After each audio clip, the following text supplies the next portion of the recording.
Welcome to the Making of Me podcast, where we explore the defining moment that shape extraordinary people into who they have become. Today's guest is Dr. Rawson, the founder of CCIC Initiative, and stand for character, integrity, and credibility. A lifelong entrepreneur who has launched over 30 companies, 19 children's book, and 7 adult books, published over 700 articles, and built a body of work centered on one enduring questions. What do you stand for? But before any of that, there was a young man in Vietnam who lost both of his parents while he was away and had to figure out how to carry and keep going. Dr. Rawson, it's really a pleasure and honor to have you on the show. Well, thank you very much. I appreciate being here. Take us back to the beginning.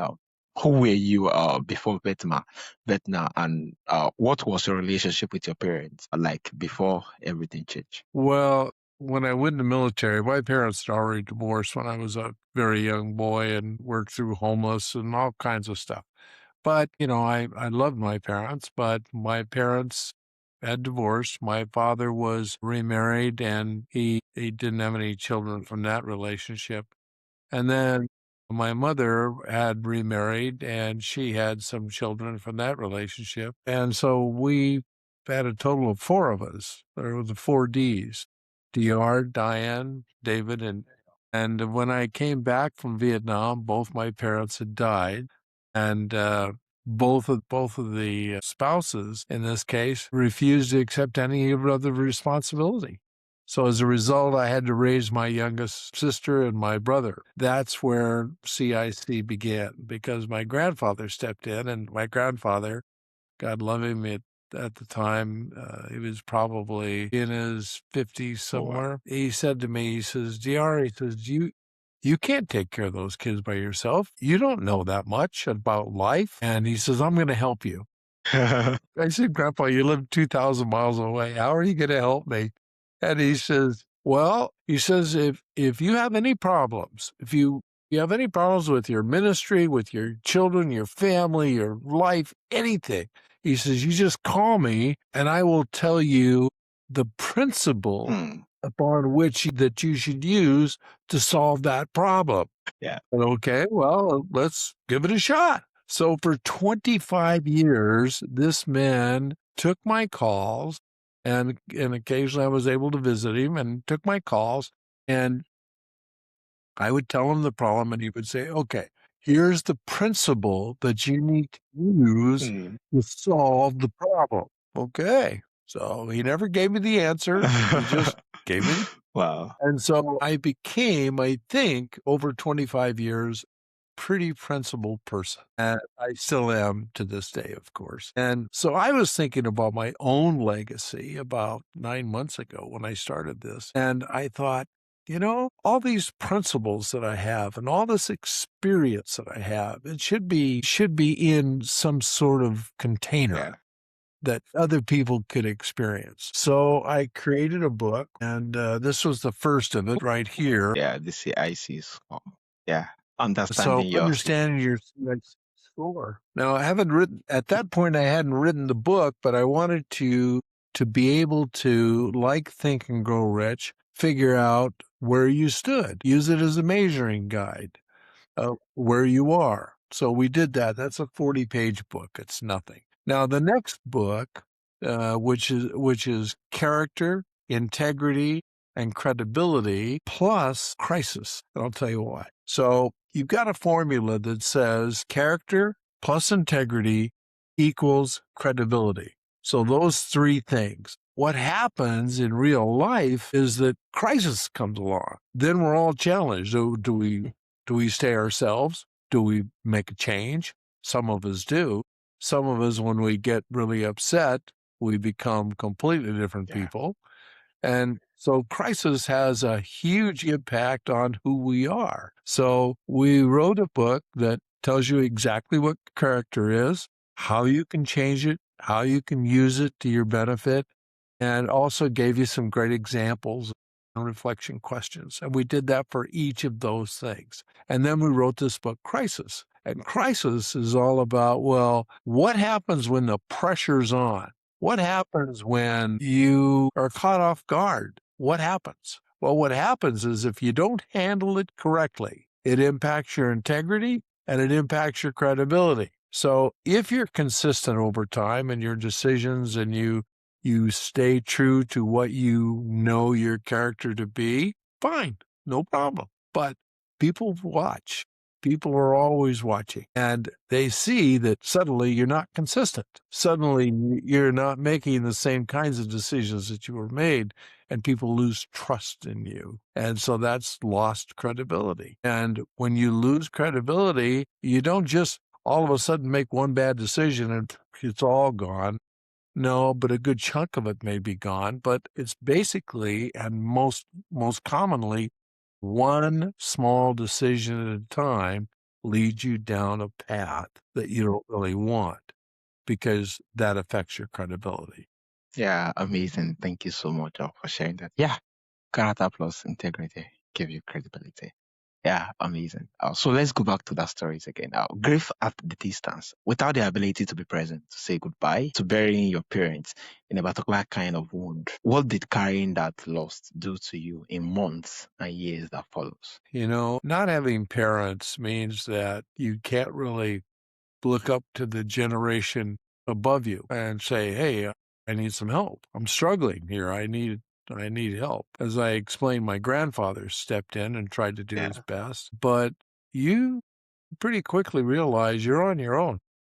You're making choices, life choices for your family. In my case, my family grew from when my parents died, I had one son and then took on my brother and sister. And then my family grew to 6 children. And so with 6 children, it's a lot. And I would have loved to have had a parent that I could have gone to and say, you know, did you see this activity at me? I like this because this is bad. And I didn't have that choice. I didn't have that opportunity. So I had to do a lot of remembering on my own. Because there's no manual to become a parent. So becoming me, it was a challenge. It was a challenge every single day. And I think that may have, this is the first time I've ever said that. I think it may have had a lot to do with why I also became a minister when I was 25, because I I needed that spirituality. I needed that grounding. I didn't have parents, so I needed to be grounded in principles and values. My grandfather was helping on the one hand, and then as I became a minister and understood religion from my perspective, then that helped as well. So it had a great deal to do with me becoming me, yeah, who I am today. yeah, amazing, amazing. And so you spend decades studying why people earn lasting trust, why others slowly lose it, even when both appear successful on the surface. When did that question first take hold of you, and what experience shaping it into the work you do today? Took a hold of me almost instantly. I mean, you lose your parents like that and came back from Vietnam and ta-da, guess what? You have no parents. And that was kind of interesting. And my stepmother and my stepfather, neither one of whom were capable of doing anything great with children, but that's another story. Anyway, they were happy to give up the children into my custody, and my stepmother said, "Good luck." And that was the end of that. And my stepfather just said, "Yeah, they're your problem, your problem." So I took them on. That had a big effect on me because to be the father of children that are at the time 12 and 15, when you're only 21, Oh, wow. Yeah, it's pretty heavy. that's Yeah, difficult. It's difficult. I mean, I just barely passed through those years yeah. myself. The maturity that I had came from being in the military, from going Mm, to Vietnam, from being the kind of person that I was. And I was a football player. I played semi-pro football for the Air Force, and I played it for Tacoma Tigers after I got out of the Air Force. And so I thought that was going to be the way I was going. And then I got a bad decision about that and found out that if I continued to play, I'd paralyze myself. And so then I was told at age 25, while all this was happening, that I was probably going to die at age 42. I had that going on. At the same time, my father-in-law stroked at age 48. And so I took on my father-in-law, mother-in-law, and sister-in-law on top of my brother, my sister, my wife, and my son. Yeah. Oh, that was So really a whole lot going on a lot of simultaneously. responsibility. Yeah. Yeah. So you say crisis reveal character more than it created. You have lived through some of the most revealing crises a person can face.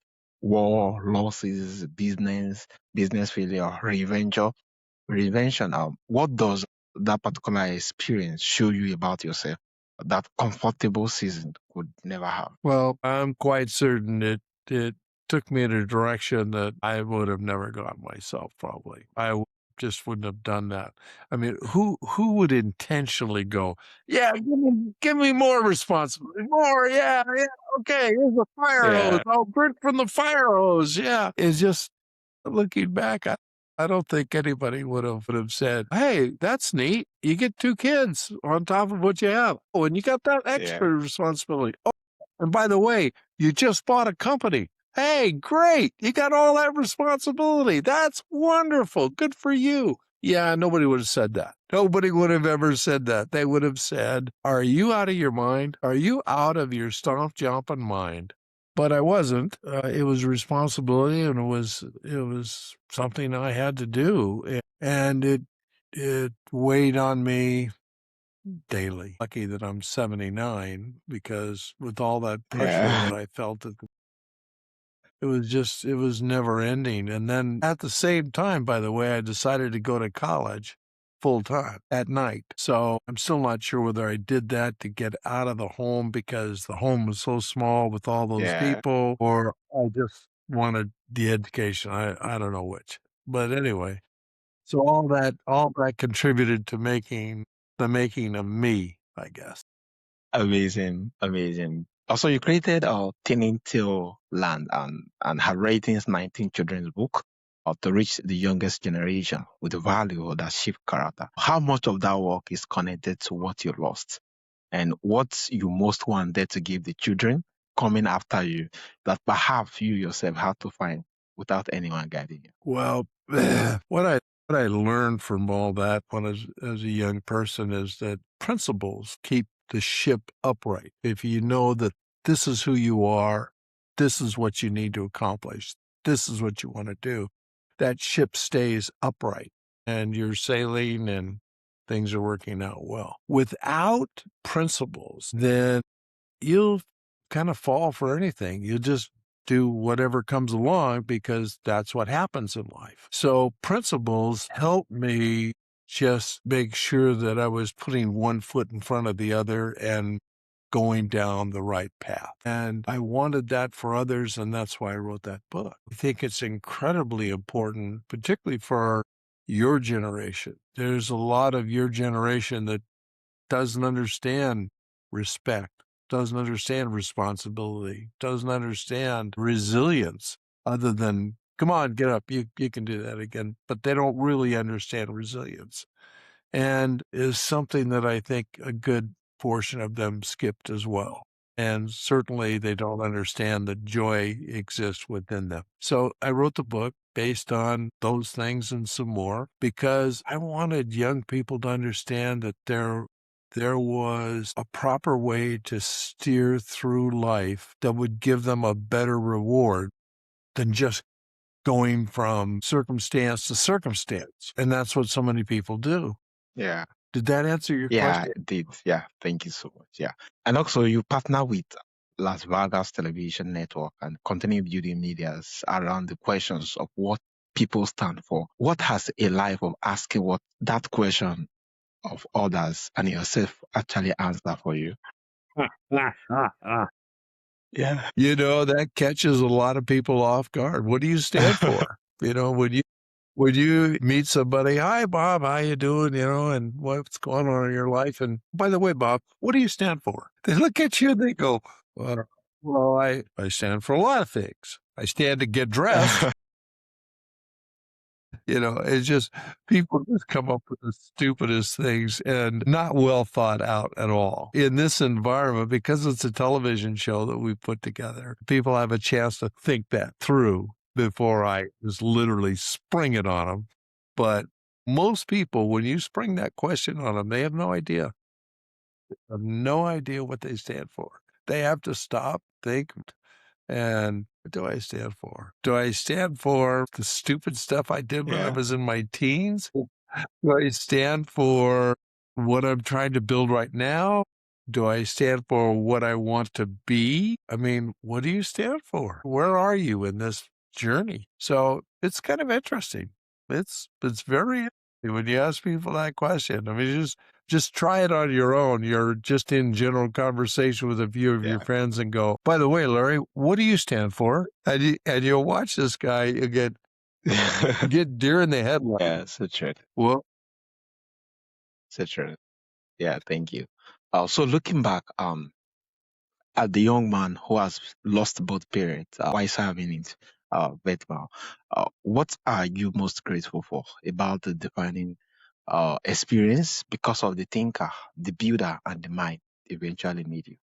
if I hadn't lost my parents, I wouldn't be the person I am today. I'm going to take you down a side path for just a minute. My first wife and I were married 26 years, and it was not a great marriage, but we stayed together because of the kids. And I used to tell people, they'd say, well, how was your first marriage? Well, it was 26 years of hard time.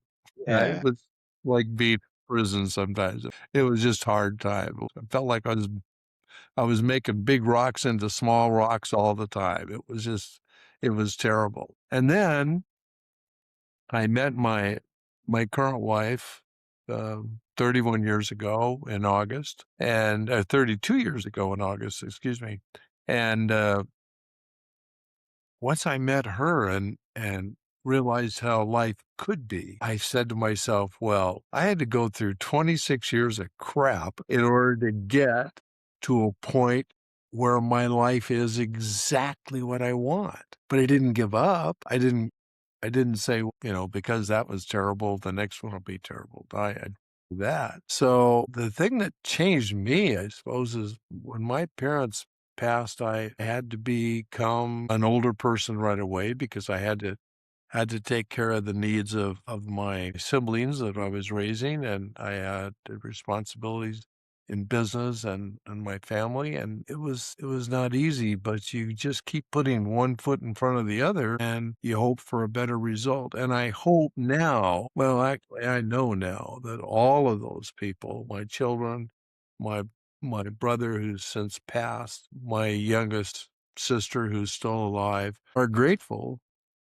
for what happened. Do we miss our parents? Well, I think you always miss your parents. I think, if I had been 60 and my parents had been in their 80s and they passed, I would have missed them. How do I know that? Well, I married a woman, as I just said, who's almost 32 years now, and her father became like my dad, and her mother the same way, became like my mom. And in fact, I called them mom and dad because as an adult, they were the only parents that I've ever known. And I didn't marry my current wife until I was 48 years old. So I never had a parent as an adult until I was 48. And the impact that they had on my life was amazing. So what kind of impact could my own parents have had?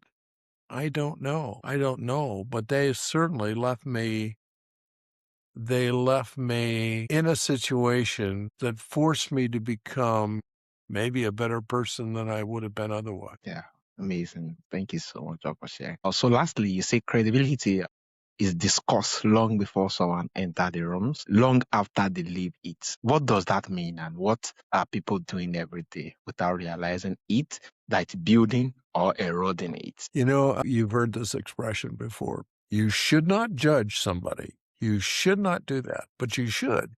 You should Yeah. you should judge their credibility. You should judge, is this the kind of person I want to have around my family? Is this the kind of person I want to work with? Is this the kind of person that I might consider being with? I mean, there's all kinds of decisions like that. But here's a classic case. I just mentioned my wife, so I'm going to bring her up again. So my wife's name is Margaret. So I was single, and a couple of guys who felt some allegiance to me kept saying to me, "Oh, you got to meet this girl. She's so fantastic, unbelievable. She's this, she's that." I said, "Guys, I'm doing just fine. Thanks very much. I'm okay." And finally, one of them said, "Did we tell you she's a redhead?" It stopped me in my tracks. I turned around and said, "What time do you want to meet and where?" And I was off on a path with my wife. And that was a pretty startling moment, but it's the kind of thing that when you're faced with these challenges, if you're not set about who you are, you could become anything, and it may not be the right thing. So becoming me all along has been a lot about my setting my goals of what I wanted to be, how I wanted to be, how I wanted to react with others. I had a very pivotal moment when I was 25 about the way I was treating others, and I was kind of brought up short, and I realized I should be treating others differently. So I changed. I changed immediately. And so we all have those same life choices ahead of us. Becoming who you are can be either very environmental, meaning just things happen to you, or they can become very intentional. In my case, I wanted it to become very, very intentional. And I learned that as a youth. When I was a homeless kid, actually, I learned that life needed to be intentional, because if I just let it impact me, it was not going to be pretty. It was going to be what I wanted, the kind of life that I wanted. I don't know how much time we have. 28 minutes. Amazing. So, for my audience who would love to reach out to you, especially for the book, was more like to follow you on various platforms to connect with you for more of your stories. How can they reach out, and where is the best platform? Okay, thank you. Well, you can go to my personal website, which is Dr. Rawson, my full name that you see on the screen, Rawson.com. Excuse me, drrawson@gmail.com. That's one way you can reach me. You can go to my personal website, drrawson.com. You can go to my CIC score, which is about this. You can go out there. You could go out to the Las Vegas Television Network.com, and you can see some of the work that we're doing out there that is kind of cool, actually. I'm really proud of it. So any of those places you can find me hanging out, or if you have kids and you want the kids to have great experiences, those 700 stories that you read, I've written over 700 children's stories. I've written over 750 articles that have been produced on business and family. But children can go to tinytalesland.com, and there's over 700 stories that you can read your children that only take 1 minute to read. And in that 1 minute, we teach them character. Amazing. Thank you so much, Dr. Ross. And this has really been an amazing conversation. Thank you for such a reflective, grounded, genuine, important conversation. Your journey just reminds us that the deepest questions about character are not born in boardroom or more like our business books. They are born in the hardest season of life that keep demanding something more from losing both parents in Vietnam to building a body of work that asks the rest of us to live with integrity and intention. Your story is a proof that we stand for what we stand for is always being written. In every choice, every day, long before anyone is watching. This has really been amazing. It's a pleasure and honor having you. Thank you.